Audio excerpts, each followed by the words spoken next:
Hello， 大家好，欢迎收看最新一期节目，我是小袁。之前我们做了一期小女孩听电话的案件，当时李昌钰正是在这个电话的帮助下，成功抓到了凶手。今天我们同样是一个电话引出凶手的案件，这个案件的内容情节相对简单，制作不易，希望大家看完后长按点赞键支持一下。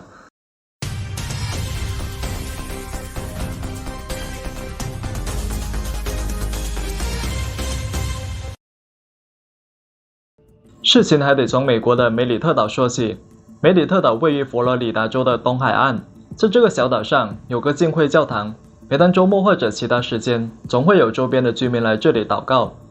由于一系列的原因，小岛上的常住人口并不多，也就节假日的时候人会多一点。因为没有错综复杂的人员流动，所以小岛一直都比较和谐。然而，在2001年6月6号，却发生了一件惊悚的事情。那天警方接到一个报警电话，有人说在教堂外面停着一辆轿车，而且车内到处都是血，驾驶位上的女人一动不动，似乎已经没有了生命体征。获悉情况后，911报警中心立即通知了当地巡警，并派救护车前往现场。这是当时警方拍摄的照片，不难看出周围环境十分空旷，建筑物只有包括教堂在内的几座低层楼房，而在停车场正中间的黑色轿车就是案发车辆。相比较于周围其他成排的车辆，它就如同被抛弃的孤儿，静静地站在那里，等待警笛声在身边响起。来到现场后，警长看到驾驶位上的车门被虚掩着，死者的头趴在方向盘上，还系着安全带，车辆前排座位遍布血迹，现场十分血腥。法医尸检后发现，死者上半身被刀刺中的痕迹多达10几处，遭受迫害时，死者应该曾用手抵挡攻击，甚至还准备下车逃跑，但他忘记了自己没有解开安全带。相比较于死者所在的驾驶位，副驾驶位置的情况明显不同，几乎没有血迹，还有被擦拭过的痕迹。这说明案发时，凶手大概率就坐在副驾驶这个位置上。而结合血液的状态，案发时间应该是前一天，也就是6月5号晚上。可问题来了，轿车就停在教堂外面，谁会这么大胆，居然直接在车内行凶？如果是普通的劫匪，就算在谋财后想害命，那也不至于连刺死者10几刀。这说明凶手的目的是报复，也就是说凶手很可能认识死者。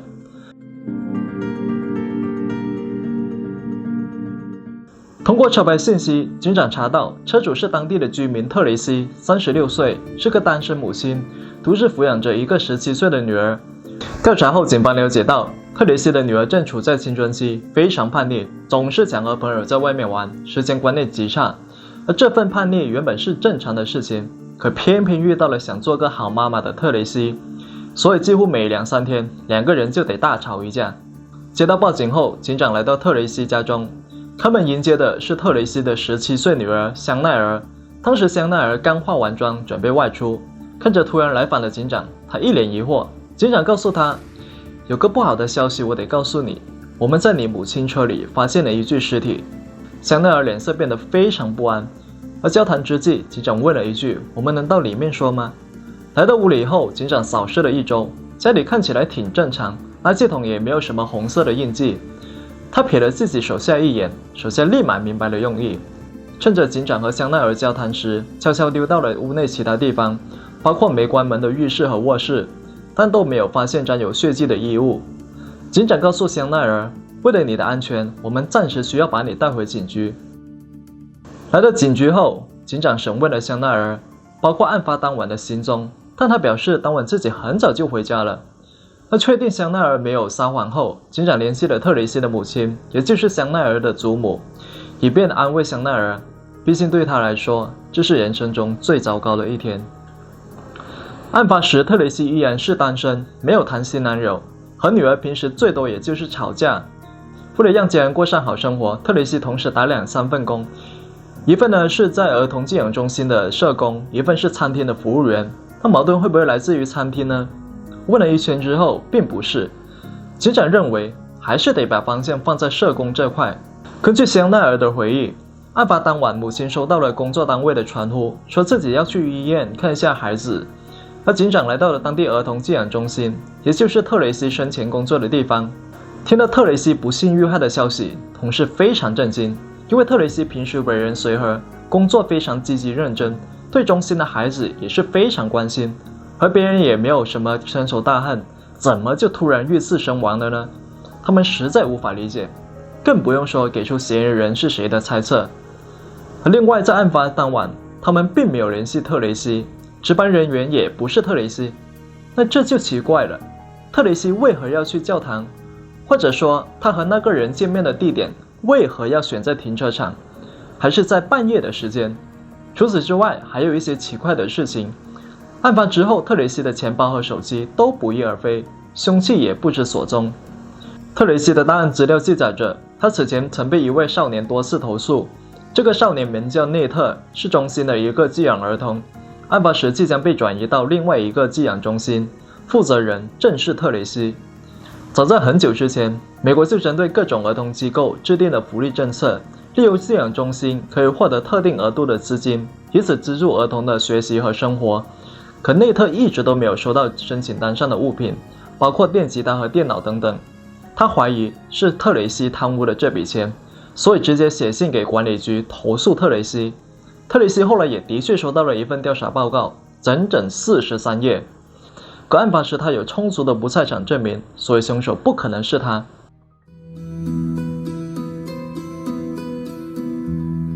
双方赴约在半夜相见，无论这个人是不是最后一个见到特雷西的人，肯定和特雷西的死有关。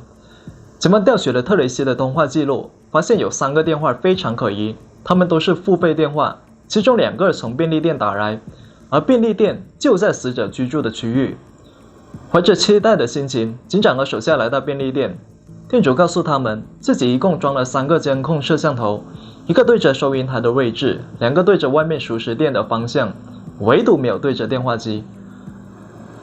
回到局里，警方又重新开了个会，看一下他们还能做些什么事情来破案。而就在这时，一个警员拿起了一张便签，上面是特雷西的寻呼机号码。看着这个号码，几名警员面面相觑，沉默了好几秒钟，然后他们做了个大胆的决定，打电话给这个号码。果然，对方还真的有人接听。警员立马询问对方，却被对方直接挂断。而就在几分钟之后，对方居然打电话回来，但听到警员的声音后，又匆匆挂断了电话。这个电话也是从小岛上打出的，而且就在特雷西住所附近。为了不打草惊蛇，警方悄悄来到涉事房屋面前，在车上观察着房屋的进出人员。60分钟后，一辆轿车开了出来，停在一个便利店门前。抓住这个机会，警长敲了敲驾驶员的车窗。你好，我是梅里特岛的警长，我们最近在调查一起谋杀案。还没等警长把话说完，女子便打断警长，不好意思，我对此深表遗憾，但我好像没办法为你们做些什么吧。警长接着说道，那我能看一下你的驾驶证吗？接过驾驶证一看，女子是50岁的坎迪斯。而就在女子从包里掏出驾驶证时，她的传呼机响了起来。警长立马说道，坎迪斯，我们现在需要你和我们回趟警局。面对警方的怀疑，坎迪斯表示，他在小岛上的儿童寄养中心工作，是一位考察员，和前不久在停车场遇害的特雷西是同事，2个人都在一个办公室。至于为何会有特雷西的传呼机，纯属就是误会，可能是前几天自己收拾办公桌时搞错了，不小心拿了特雷西的这个。那看着手中这个传呼机，警长突然愣了一下，因为上面有个小红点，他赶紧将它交给了鉴定科的同事。他不验不知道，一验吓一跳，它居然是特雷西的血液。警方翻了翻坎迪斯的资料，他有2个孩子，留给街坊邻居的印象还不错。最重要的一点是，坎迪斯经常去教堂祷告，这么虔诚的教徒，怎么可能是杀人犯呢？6月7号早上，警方来到坎迪斯家中搜查，当时坎迪斯刚好外出。走进卧室后，眼前的一幕完全出乎了警长的意料，整个房间都堆满了各种衣服，全部七零八落，似乎从来没有整理过，而不知道的人还以为是服装店进了贼。警长忍不住吐槽了一句，这样的人真的适合在儿童寄养中心工作吗？自己都照顾不好，还照顾别人。还没等警长心情平复下来，更加震撼的一幕又出现了。当他打开一个小隔间后，他看到里面堆满了各种物品，例如内特时间申请的电吉他和电脑等等，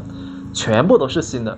在肯迪斯的轿车后备箱中，警长又有了新发现，有个袋子里面装着儿童中心的申请表，是寄养中心向政府提交的预算表，上面写着对政府福利资金的使用计划，例如为内特购买一台电吉他和电脑，而表单上还有特雷西的签名，只不过是伪造的复印版。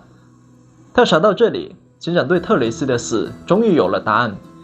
坎迪斯利用这些复印件伪造了特雷西的签名，以此骗取政府对寄养儿童的救助金，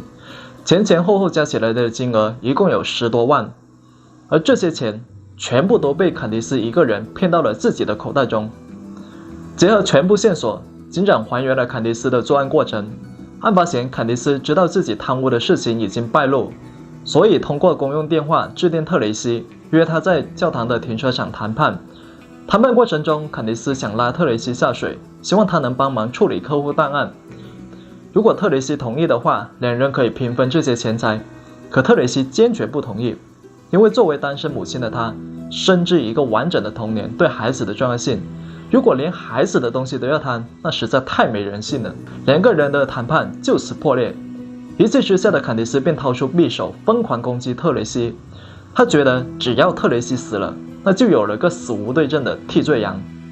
几天之后，就当警方掌握了充足证据，准备逮捕坎迪斯时，坎迪斯居然跳楼自杀了。那天坎迪斯从自己2楼阳台一跃跳下，结果因为撞击昏了过去，最后掉进游泳池溺水身亡。坎迪斯虽然用死亡逃脱了惩罚，可他的母亲却要为此多人受一份惩罚。坎迪斯的这一跳